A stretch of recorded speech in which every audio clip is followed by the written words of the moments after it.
제가 지난 시간에 했던 그 칼빈의 이야기를 조금 제가 업데이트를 시키면서 제가 조금 한 게 있는데 제가 조금 쓸 테니까 좀 한번 보시기 바랍니다. 앞으로 제가 이 책이 나올 제가 계획을 세우고 있기 때문에 그래서 좀 더 쉽게 제가 지금 하려고 하거든요. 도표를 먼저 한번 지금보다도 좀 그려서 한눈에 도표가 그려져야 되는 것 같아요. 보니 이렇게 해보니까 이 도표가 그려져야지 뭔가가 우리들에게 일목요연하게 칼빈의 그 학문의 여정 개정하기 전까지 하나, 둘, 셋, 넷, 다섯, 여섯, 일곱, 여덟, 아홉, 하나, 둘, 셋, 넷, 다섯, 여섯, 좀 더 위에 하나 더 올리면 되겠네. 집에서 정리하면서 하나, 둘, 셋, 넷, 다섯, 여섯, 일곱, 여덟, 아홉. 좀 도표를 한번 만들어 봤어요. 너와 용에서 칼빈이 출발하고 난 다음에 그 다음에 개종하는 그 기간 동안 책이 너무 이렇게 넓게 설명이 돼 있어서 간단하게 우리가 이해하려면 도표가 필요할 거다 이런 생각이 들어서 만들어 봤습니다. 먼저 1523년, 그 다음에 1526년, 1528년, 1529년, 1531년, 1532년, 1533년, 그 다음에 1534년. 여기까지가 칼빈의 생애가 좀 복잡하죠. 왜냐하면 여러 군데 왔다 갔다 하는 사람이니까. 먼저 그가 이제 학교를 가는데 마르슈 여기 교수를 만난다 그랬죠. 마르슈에서 마르슈에서 만나는 교수 마르티엥 꼬르디에 여기에 라틴어를 배운다. 당시에 최고의 그 라틴어 학자였는데 그 다음에 몽테교에서 공부를 하고 석사 학위를 받습니다. 여기에서 코르넬을 통해서 철학을 배우고 그 다음에 메이어에게서 또 교부 철학을 배웁니다. 교부 철학만이 아니라 이제 아리스토텔레스의 철학까지도 배우고 그래서 칼빈이 그 1권 4장에 가면 아리스토텔레스의 철학을 이야기하기 시작해요. 정말 핵심을 딱 찌르는데 하나님의 신성에 대한 그 인식을 없애는 세속적 철학의 가장 핵심이 아리스토텔레스의 철학이다라고 이야기하면서 영혼의 불멸성을 부정한다. 아리스토텔레스의 철학이. 그렇게 하면서 칼빈은 뭐라고 말하냐면 영과 육이 밀접한 관계가 있다고 이 아리스토텔레스는 이야기한다는 거죠. 그런데 이것이 아님을 이야기합니다. 육에 영향을 주면은 육이 영에 영향을 주고 영이 육에 영향을 준다고 우리가 흔히 생각하는 것은 아리스토텔레스의 철학적 관점이다. 이게 세속 철학의 가장 핵심적인데, 그래서 영과 육이 분리되어 있음을 칼빈이 이야기합니다.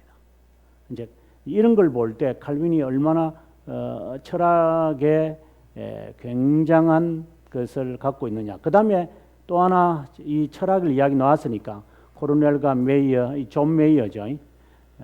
당시에 스코틀랜드에서 최고의 철학자고 나중에 존 녹스도 이제 이분에게서 공부를 하게 됩니다. 이분 이후에 이제 등장하는 스코틀랜드 대철학자가 데이빗 흉이 이제 등장을 합니다. 그만큼 존 메이저는 당대의 이 고대 철학의 대가였죠.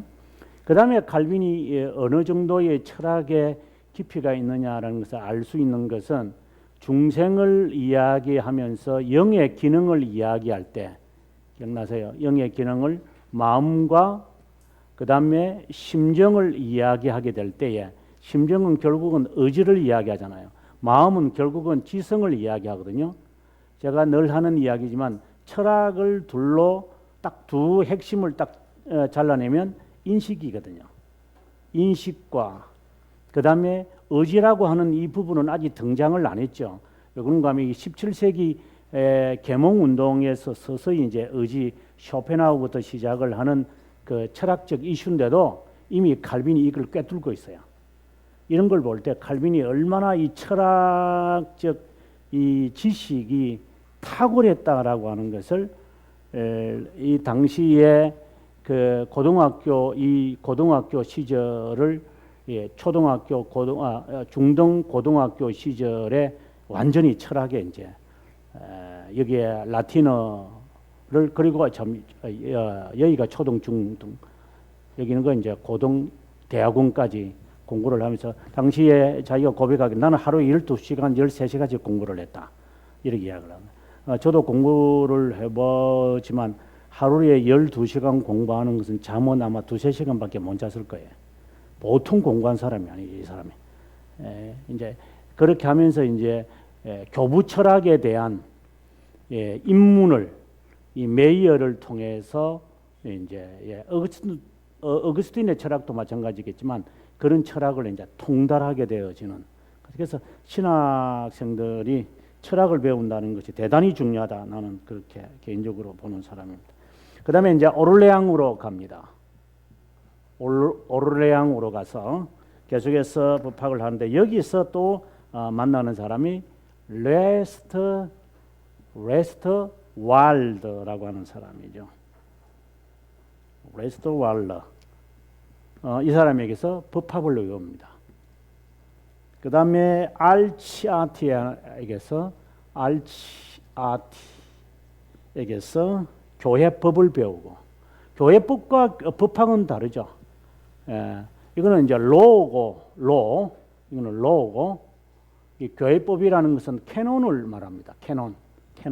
그러니까 교회법 연구, 그라티우스부터 시작되어진 교회법 연구니까 지금 같으면은 이제 신조,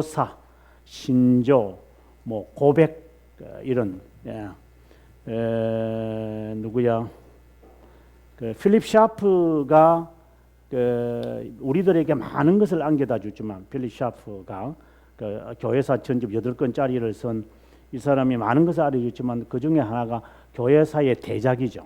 정말 대작 같아. 저는 뭐 별로 좋아하지 않는 사람이지만 하여튼 뭐 어쨌든 인정을 해야 되니까. 그 다음에 이 사람이 두 번째 한 게 뭐냐면은 초대교회부터 시작을 해서 20세기까지 있는 모든 고백서를 총 이 사람이 다 번역을 해요. 헬라어나 그리스나 또 뭐 라틴어, 독일어 있는 이 모든 부분에 있는 고백서들을 한 책에 다 해요. 그리고 최근에 뭐 고백서들이나 교리들에 대한 총집서가 나오지만 사실 필립 샤프를 못 따라가죠.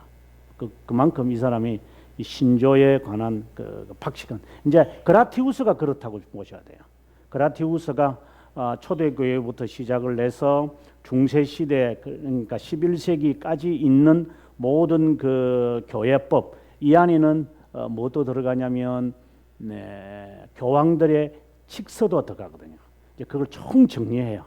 그렇게 하면서 이 중세교회 그러니까 로만 가톨릭의 어떤 기초를 마련하는데 그런 것을 배우는 거죠. 그러니까 이거는 마치 세상법이라면 교회법은 기독교 법을 이렇게 배우는.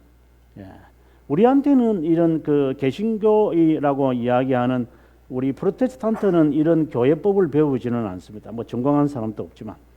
그 다음에 이제 그 유명한 좀 내려가서 하나 더 이렇게 내려가서 그리스의 대가였던 볼마르를 이제 볼마르를 만납니다. 그리스 문학. 여기서는 라틴 문학이라고 한다면 여기서는 이제 그리스 문학까지 이제 통달하게 되어집니다. 29년에 이제 부르주로 갑니다. 부르주로 가서 법학 박사학위를 이제 받게 됩니다. 여기서는 여기 알치아티에게서 수업을 들으면서 교회 법에, 그래서 그 교회론은 칼빈의 교회론을 우리가 사군이지만 칼빈의 교회론을 배우면 정말 탁월합니다. 그래서 그러한 모든 교회에 대한 우리가 7장인가요? 6장에 보면은 이분이 부패한 교회를 이야기하고, 그 다음에 이제 9장에 가서 이분이 종교회의의 부당성과 이런 이야기를 하게 될 때 이 교회법이 얼마나 박식하다는 것을 우리가 알 수 있는 거죠. 사군에 가면. 대단한 것이 이제 여기 부르주에서 이제 하게 되어진다라고 하는 이야기고요. 그 다음에 이제 31년에 부친이 사망합니다. 부친 사망이 사실상 자신의 인생에 큰 이제 변화를 주고요. 그 다음에 관용에 대하여라고 하는 책을 씁니다. 이때 지난번에 말씀드렸다시피 철학의 77명을 이때 이제 인용을 하면서 자유자재로 사용을 하죠. 이제 그 책을 이제 이 책을 이제 누가 읽냐면 에라스무스가 읽게 돼요. 그리고 에라스무스가 하고 이제 칼빈하고 바젤에서 만나요. 나중에 1536년에 이제 기독교 강요를 이제 만들게 됩니다만은 그때 에라스무스가 만나서 하는 말이 너가 쓴 관용에 대하여를 내가 읽었다. 근데 깜짝 놀래죠. 에라스무스가 자기는 이미 기울어지는 사람이었고 이 사람은 이제 20대 초의 사람이 23살밖에 안 되는 이 청년이 이 책을 쓴 것을 보고 충격을 받죠. 이제 칼빈도 놀랬죠. 칼빈도 놀래요. 당신이 내 책을 읽었느냐고. 그래서 당시에 에라스무스가 깜짝 놀랄 정도로 당시에 이게 라틴 문학에 대해서 얼마나 정통했느냐를 칼빈이 아마 알 수 있다. 그 다음에 이제 여기에 가서 왕립대학교, 지금의 프랑스 국립대학교죠. 파리 대학하고 국립대학은 다릅니다. 저희 나라는 국립이라는 게 서울대학이지만 실제로 서울대학은 아무나 갈 수 있는 거잖아요. 시험만 쳐서 학점만 좋으면 올라가는 것이지만 여기는 프랑스라든가 그리고 또 영국이라든가 이런 나라들은 왕립대학교를 가는 것은 보통 박사들 가운데서 가장 탁월한 사람들이 가는 거죠. 우리는 서울대학은 그냥 고등학교 성적 잘 받으면 가는 그런 대학을, 국립대학교가 서울대학밖에 없습니까? 지방에 가면 다 있는 게 전남대도 있고 부산대도 있고 국립대학이 너무 많은 것 같아요. 저희 나라는 사실상 최고의 그 석학들을 키우는 그런 대학이 이제 여기 왕립대학교다, 이런 것을 우리가 알 수 있습니다. 여기에서 그는 또다시 부대라고 하는 사람을 통해서 그리스 문학을 또다시 공부합니다. 이게 볼마르에게서 배웠는데 또다시 배웁니다. 그 다음에 이제 다네라고 하는 사람에게서 또다시 그리스어를 배웁니다. 그 다음에 이제 마지막으로 바타벌에게 히브리어를 배웁니다. 그래서 공부할 수 있고 성경을, 이분은 아직 기독교로 개종하지 않았는데 어떻게 히브리어와 그리스어는 문학을 한다고 해서 이해가 된다 하더라도 히브리어를 배웠다는 것이 상당한 거죠. 아마 뭔가가 지금 바꿈이 있지 않았는가, 이때 그렇게 우리가 볼 수 있겠습니다. 그 다음에 이제 칼빈의 인생의 큰 전환이 되는 만성절 지난 시간에 말씀드렸습니다만은 만성절에 취임 연설을 한다. 그래서 이제 칼빈이 이때부터 추방 생활을 하죠. 파리에서 한 450km 떨어진 지금 450 부산까지 정도까지 거리인데 그때는 뭐 걸어서 간 거니까 그래서 도망을 막 다니면서 이제 저 스페인 정도까지 도망 다니는 이제 막 한 1년 이상을 막 돌아다녀요. 피해 다녀야 되니까. 그 다음에 이제 34년에 이제 개종을 이제 하게 되어지는데 이때 이제 이분이 이제 개종을 하게 되어지죠. 34년에 이때 시편의 주석을 우리가 보고 알 수 있습니다. 개종 보통 이때를 봅니다. 그 다음에 시편 주석에 보면 그가 잘 나타나는 이야기도 조금 이따 보도록 하겠습니다. 그 다음에 1534년에 또 이거는 첫 번째 선책이라면 두 번째 선책이 나오는데 그게 바로 영혼의 불멸성이라고 하는 영혼의 불멸성. 왜냐 아까 제가 말했다시피 이거 영과 육 이방 철학 즉 세속 철학에서 사람들에게 가장 미혹시키는 철학 가운데 하나가 아리스토텔레스의 영과 육의 유기적 관계라고 하는 것에 대해서 반박하는 그 글이 이제 여기에서 시작을 하죠. 이게 영혼의 불멸설이 그분의 어떻게 보면은 신학의 최초의 신학책이다. 그 다음에 이제 1534년 이때에 세리베투스를 만나고 세리베투스 만나는 게 아니라 세리베투스가 만나자고 해서 도망 다니다가 칼빈이 힘들게 파리까지 갔는데 이 친구는 파리에 안 나타나잖아요. 굉장히 그때 칼빈은 잡히면 죽는 걸 알면서도 세리베투스가 만나자니까 하는 소식이 올라갔는데 이 친구가 펑크 내가 본래 그래요. 제가 세리베투스 공부했지만 세리베투스가 본래 그렇게 우리 보면은 되게 목사님들을 이렇게 보면 제가 이래 저희 여기서 공부하고 계셨던 어느 목사님도 그렇게 하시지만 자기가 제 수업을 한 3년간 이렇게 열심히 들으시고 열심히 듣고 너무 좋고 이래서 막 제 책을 다 배웠죠. 그때 한 학기마다 한 권씩 다 했으니까 다 하고 뭐 교회에서 다 배우고 막 너무 좋아서 이렇게 책을 하나 쓰셔가지고 저에게 내가 책을 출판할 것 같다고 하면서 저에게 보여줘요. 그래서 제가 이렇게 보죠. 좀 죄송하지만 아직 출판을 안 했습니다만 제가 볼 때는 처음부터 보고 뺏긴 건데 이제 본인은 굉장히 느낀 거죠. 이제 이런 것처럼 책을 내는 것을 그렇게 하고 싶은가 봐요. 책을 내는 거. 목사님을 투가하면 설교집들 내잖아요. 그래가지고 뭐 했는지 모르겠어. 그 설교집들을 그렇게 청교도들이 설교집을 냈다고 자기들도 설교집을 내나? 이런 것이 목사님들이 자기 설교했던 것을 이렇게 해가지고 종합집을 막 내고 이렇게 하는 것 자체는 저는 왜냐면은 특별히 목사님들 가운데는 특별히 글 쓰는 솜씨가 있는 분이 없는 것은 아니지만 글을 쓰는 법이 있거든요. 글을 아무나 쓰는 게 아니잖아요. 근데 막 그냥 글을 쓰죠. 그냥 막. 저는 거는 참 오염을 시키지 않나 책이라는 것을. 그래서 좀 되도록이면 조심해야 되는데 세리베투스가 좀 그런 성향이 있는 것 같아요. 이 친구가 글을 하나 써가지고 저 윙글리 얘기도 보내고 굴람 파디우스 얘기도 보내고 부치 얘기도 막 보내고 막 그다음에 칼빈 얘기도 막 보내고 내가 이런 거 썼는데 한번 대답을 해줄래?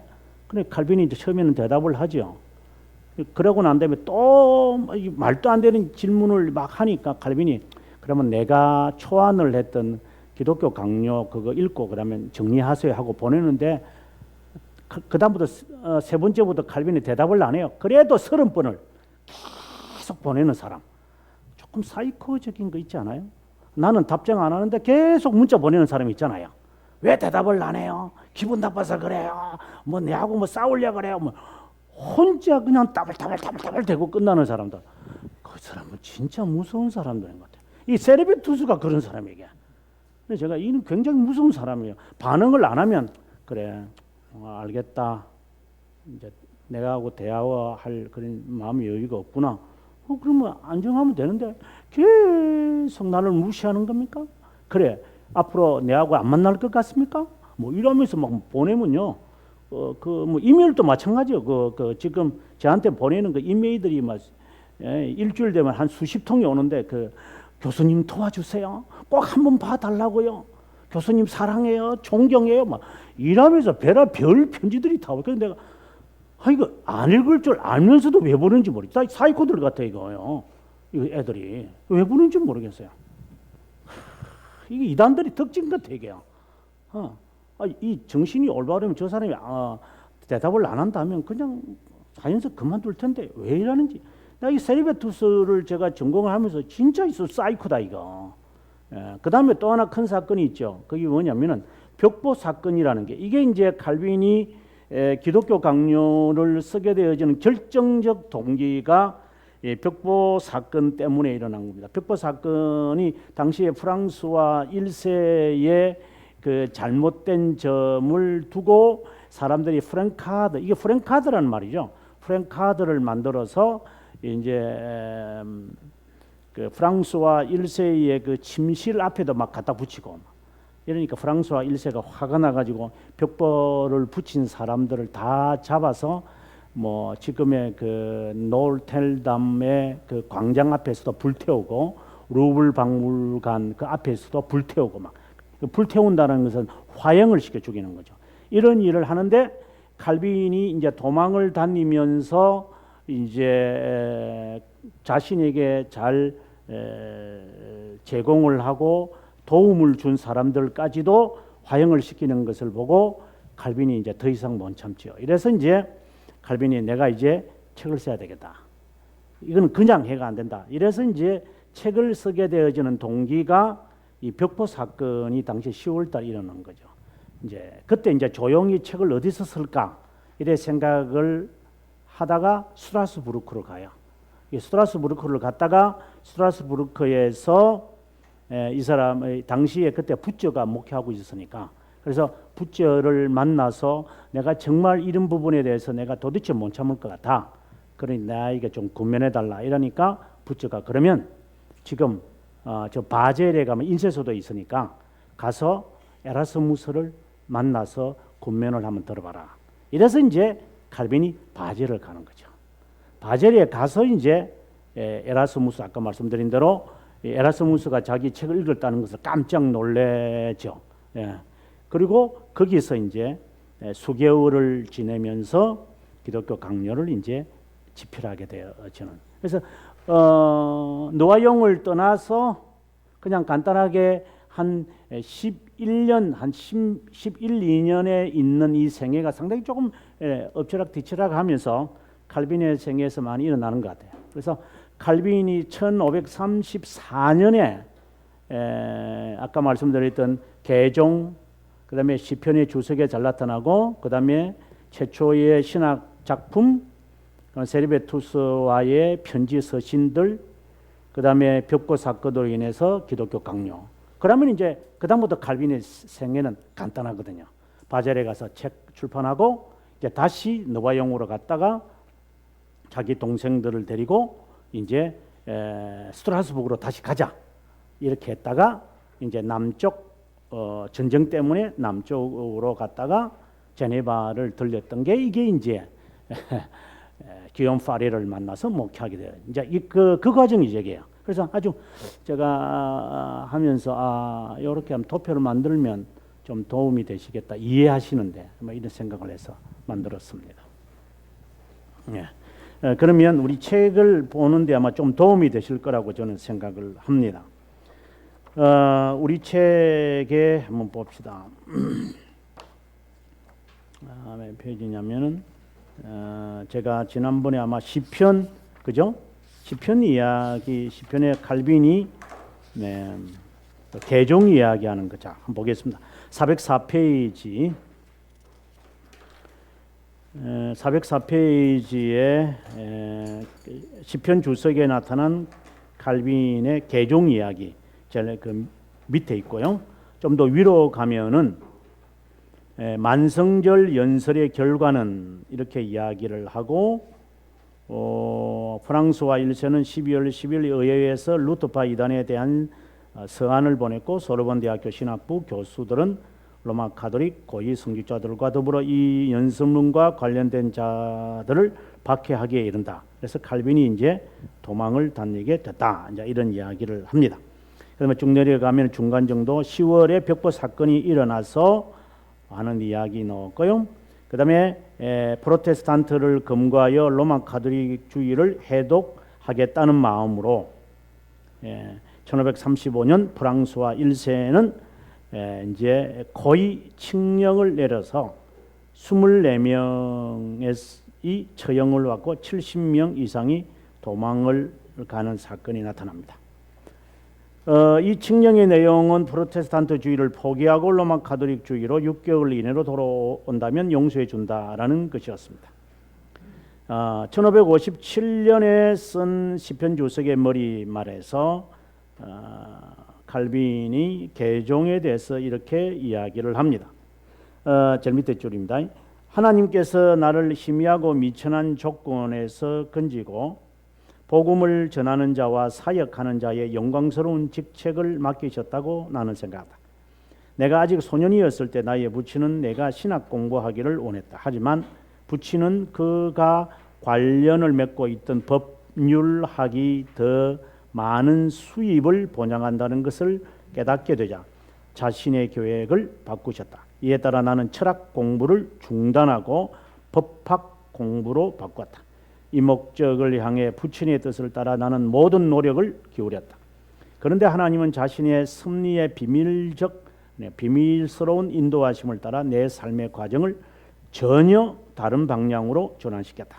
먼저 나는 깊은 수렁에서 빠져나오기 힘든 교황적인 미신적 신앙에 집요하게 매달려 있었기 때문에 하나님은 이미 굳어진 나의 생각을 갑작스러운 회심을 통해 가르침을 잘 받을 수 있는 형태로 나를 바꾸셨다.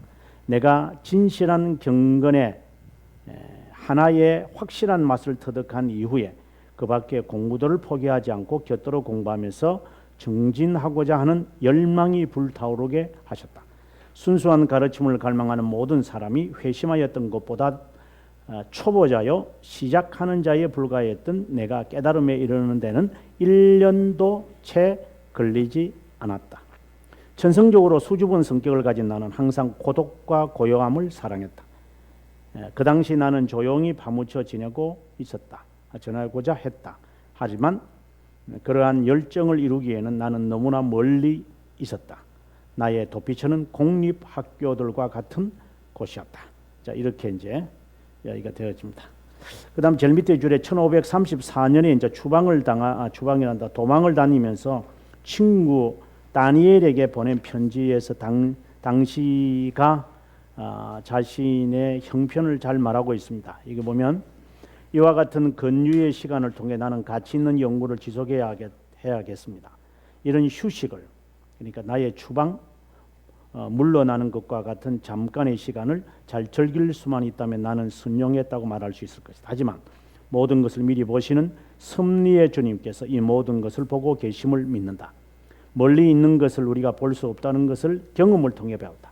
조용한 삶을 바랄 때 그것이 다가오면 나는 뒤로 물러섰다. 그물이 나를 감싸고 내가 기대하지 않은 것으로 나타날 때도 있었지만 이것은 주님이 행하시는 순간이었다. 우리를 보살피는 하나님의 섭리였다. 나는 글을 마치려 한다. 안녕히 계시오.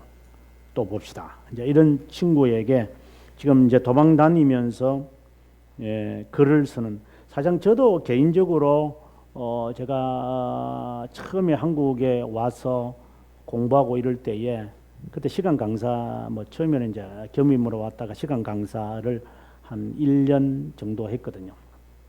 근데 굉장히 힘들어요. 왜냐면 방학 때는 이제 돈이 들어오질 않았고 학기 때만 이제 쫙 바짝 들어왔다가 15주 정도 들어오고 나머지는 아다시피 이제 손가락 빨고 있어야 되는 이제 상황이었죠.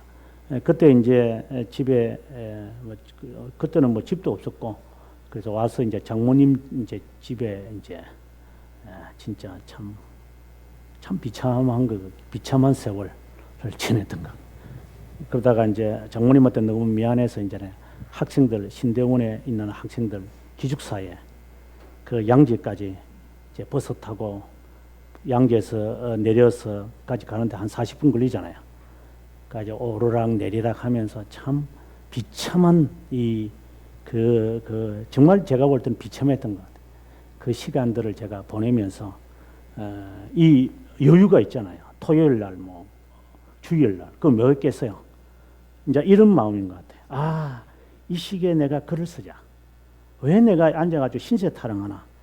이제 하나님의 섭리를 내가 뭘 어떻게 예정을 해서 내가 예측을 해가지고 내가 포기하나? 이래서 이제 한 학기에 이제 지금 번역된 책들을 이제 한 학기에 한 700페이지 이상 되는 것을 번역을 하고 그 다음에는 책을 쓰고 그래서 학기에 1년에 이제 책 한 권 번역 그 다음에 책 쓰고 이제 이런 일을 계속 이제 한 몇 년간 지속적으로 이제 했던 기억이 납니다만 그래서 이 글을 제가 거의 편지를 읽으면서 아 정말 칼빈도 이 어려운 시기를 잘 극복했구나.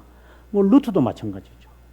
루트도 그 수도사로 있다가 밑에 발트부르크에 거하면서 그가 이제 성경을 번역하는. 그래서 저 위기를 직면할 때 그 위기를 그 사람이 어떻게 극복하느냐가 그 사람이 된 사람으로 가는 하나의 좋은 길 같아요. 근데 보통 사람들은 불평하고 막 그냥 원망하고 이렇게 하는데 그것을 누구에게든지 잘 극복을 해야 되지 않나 하는 생각을 가져봅니다. 406페이지 계속해서 읽겠습니다.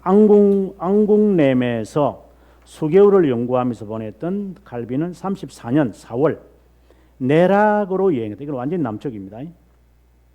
그쪽은 이제 마르게르트 나바르 당공렘의 보호 아래 있는 클레락 수도원에서 설교자로 활동하는 루셀을 만났다. 이곳은 위고노 왕국의 수도다.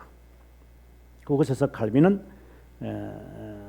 36년의 세상을 떠날 때까지 머물고 있던 르페브를 만난다. 우리가 살폈습니다마는 르페브르 그는 칼빈에게 앞으로 하나님의 나라를 회복하는 데 쓰임을 받을 것이라고 권했다. 충분히 이해합니다. 이런 이제 노학자가 이런 젊은이를 보고 미래를 충분히 예견할 수 있지 않았을까? 저는 그런 생각을 합니다. 저도 짧은 거지만 학생들 이렇게 보면 아 저놈들보다는 저 아이는 공부를 제대로 하거나 하는 앞으로 어떤 애가 될 것 같아 하는 예측을 어느 정도는 할 수 있는 것 같아요. 자기의 학문하는 이 자세가 딱 돼 있는 것 같아요. 딱 돼 있고 무엇을 이렇게 오더를 내려도 하든 못하든 어쨌든 끝내려고 하는 이런 그 강한 그 의지가 있는 것 같아요. 어떤 사람들은 막 핑계대고 별 핑계들을 대는 사람들 많이 있는데 물론 상황이 있겠지만 아마 틀림없이 빼버려 칼빈을 보고 그렇게 봤을 것이라고 저도 확신을 합니다. 그 다음에 좀 더 내려가면 걸은 후에 북쪽으로 발길을 올려서 뿌아띠에 당시의 로마 도시로서 고대 도시죠. 근교에 있는 큰 바위 또는 칼빈의 동굴이라 불리는 곳에서 2개월 동안 숨어 있었다. 네. 그 근처에 있는 이 바위는 대학교 신입생들이 입학 허가를 위해 통과해야 된 곳이기도 했다. 그의 최초의 설교가 콜레주 더 생마르슈의 지하실에서 행해졌다. 칼빈은 수많은 개종자들을 만났는데 대학교에서 복음을 전파하고 있었다. 여기 이제 콜레주니까 이 대학이잖아요, 그죠? 생마르슈 대학교에서 강의를 했다는 것입니다. 그들 중에 한 사람이 바로 기욤 소니에르인데 이 사람이 이제 화형을 나중에 당합니다. 그런 후 오를레앙을 거쳐서 파리로 올라간다. 그 다음에 내려오시면 영혼의 불멸성에서 1534년 이제 영혼의 불멸성 좀 한 페라크 내려가면 영혼의 불멸성이란 주제는 중세시대 말기에 아리스토텔레스 문학 작품을 접하면서 큰 이슈가 되었던 것이다. 도미니코 수도사며 스콜라주의 신학자인 토마스 아퀴나스는 아리스토텔레스화된 기독교를 꿈꾸었다. 제가 늘 그런 말을 했습니다마는 초대 교회의 지배적인 철학은 플라톤 철학이고 중세 시대에는 아리스토텔레스고 그다음에 종교개혁 시대가 되면은 다시 플라톤 철학이고 계몽 운동이 되면서 또다시 아리스토텔레스 철학이 된다. 지금은 아리스토텔레스의 철학적인 관점이 지배적이죠. 이 철학의 두 흐름이 있는데 그것을 꿈꿨다 이 말입니다. 아퀴나스가. 그에게서는 불멸성은 큰 주제였다.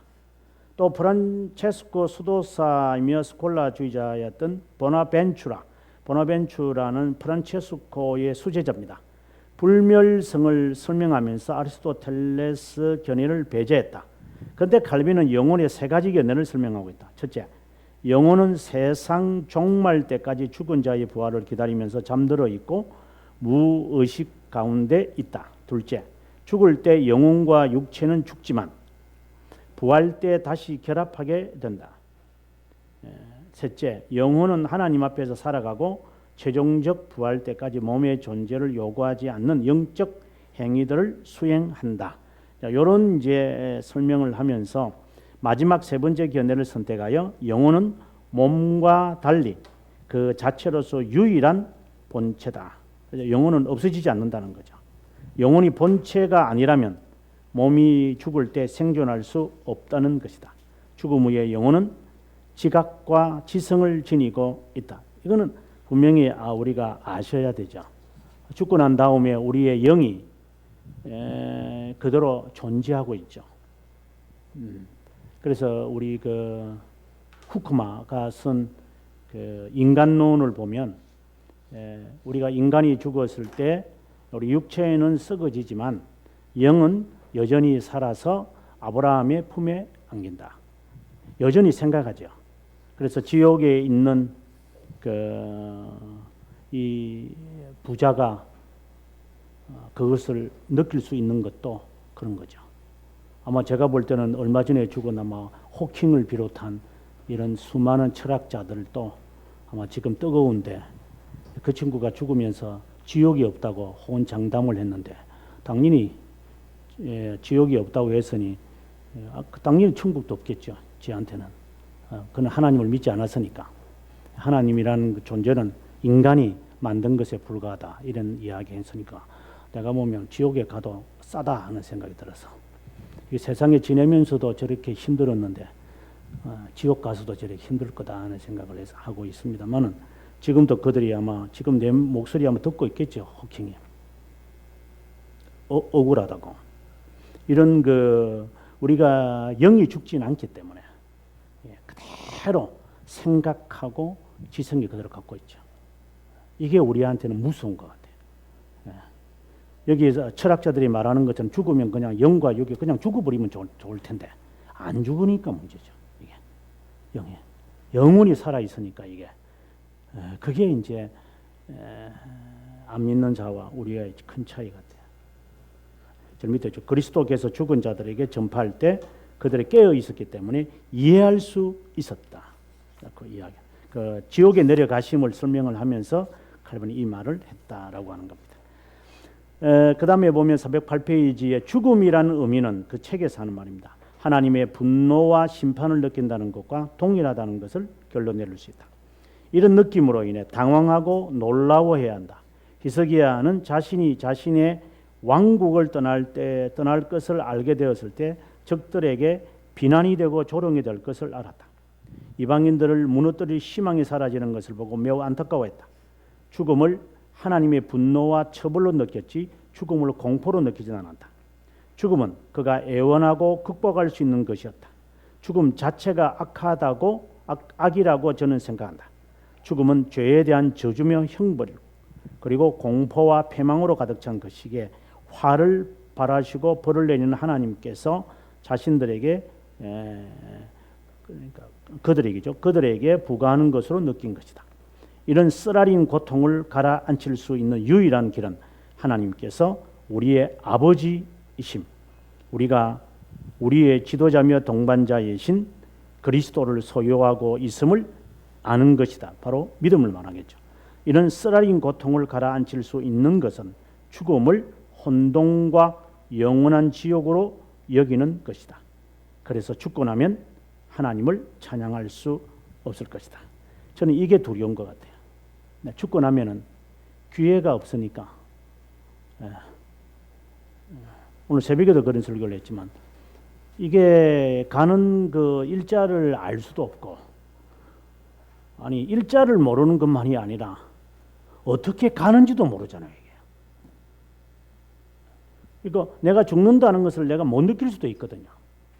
나는 죽었다고 생각 안 하죠. 왜? 이 영은 여전히 살아있기 때문에 이게. 나는 육체에 거하고 싶지만 육체가 나를 거부하는 거잖아요. 그러니까 지금 내가 생각하는 것처럼 저는 지금 손을 올리고 자연스럽게 지금 서 있지만 내가 죽으면 이 육체가 마음대로 안 되잖아요. 마치 그 아바타를 보면은 아바타에 잘 나타나지만 못 들어가잖아요.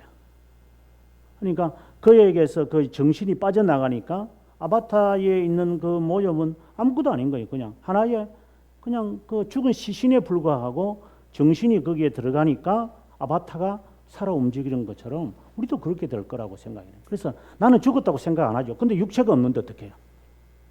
육체가 안 일어나는데 어디 들어갈 수가 있어야지. 육체가 내 육체에 내가 지금은 들락날락 하잖아요. 우리가 여러분 아시죠? 지금 우리의 영은 우리한테 지금 들락날락해요. 그러니까 정신 나갔잖아요. 정신 나가는 게 왜 그러나? 정신이 나갔다가 들어오거든요. 이게. 못 들어오니까 죽은 거잖아요. 우리가 밤에 잠을 잘 때 이게 꿈을 꾸고 육체가 피곤해서 지가 피곤해 가지고 쓰러진 것이지 이 정신이 잠을 자는 거 아니거든요. 정신은 말똥말똥해요. 그래서 이제 정신도 피곤해서 잠을 자면 다행인데 이 정신은 잠을 못 자는 거야. 몸은 피곤한데 그러니까 머리는 띵하죠. 띵한 거 얘기해. 아니 자야 되는데 영아 좀 잠을 자. 얘도 영이 잠을 안 자는데 어떻게 얘기해요? 참 신기해요. 진짜 우리 여러분 저보다 더 깊은 생각들을 하실 때가 있겠지만 그래서 야 영아 자자. 내 새벽기도 가야 되니까. 이러면 그래 잠깐 하고 들어주면 좋은데 이게 말을 안 들어 이게. 어떤 때는 그때는 어떻게 해야 돼요? 화가 날 때는 영아 그냥 받아들이자 영아 이런데도 이 영이 말을 안 들어. 신경이 쓰여가지고 이때 정말 힘들 것 같아요. 여러분 이런 것은 우리 죽음을 준비하지 않나 생각인데 칼빈은 이미 이 어린 나이에 이 죽음에 대한 깊은 통찰력을 나이가 몇 살입니까? 26, 25밖에 안 되는 정말 지금 같으면은 연애하고 다니는 나이인데 이 깊은 통찰력을 이 사람이 가진 것지 않았나 하는 생각을 가져봅니다. 그다음에 뭐 벽보의 내용에 대한 이야기가 이제 여기 나옵니다만은 그 내용이 무엇이냐라는 것은 당시에 이제 마치 극진파처럼 프랑스에도 종교개혁이 일어나야 한다는 그런 조로 이제 있습니다. 뭐 이건 내용 그냥 지나가겠습니다. 그 다음에 410페이지 중간에 보면 10월에 벽보들의 사건이 발생했을 때 프랑스와 일세는 불로와에 거하고 있었다. 개혁이 쉽지 않다는 것을 깨달았던 사건이었다. 34년 어느 날 교황대사에게 로마 교황에 대한 불만을 털어놓으면서 영국왕 헨리 8세처럼 행할 것이라고 은근히 말한 적이 있었다. 그러자 대사는 다음과 같이 말했다. 그렇게 되면 당신이 고통받는 최초의 사람이 될 것이고 백성들은 군주의 변화를 요구하지도 않고 변화를 주도할 것이며 왕위 자체도 위태로울 것이다. 이렇게 하니까 프랑스와 1세가 놀래가지고 이제 앞서 이야기했던 코이 칙령을 내려서 이제 사람들을 죽이기 시작합니다. 그 다음에 넘어가서 411페이지에 보면은 11월 13일, 뭐 10월 10일에도 마찬가지입니다. 7명의 사람을 감옥에 끄집어내어가지고 재산 몰수하고, 그 다음에 11월 13일 화형에 제해지는데 불길을 높이지 말고 서서히, 그래서 이제 훈해가지고 죽여라. 그럼 14일에는 고통스럽게 사람들을 죽였고 14일에는 생더니 거리에서 무역상인이라는 말은 이제 책들을 이제 파는 사람이죠.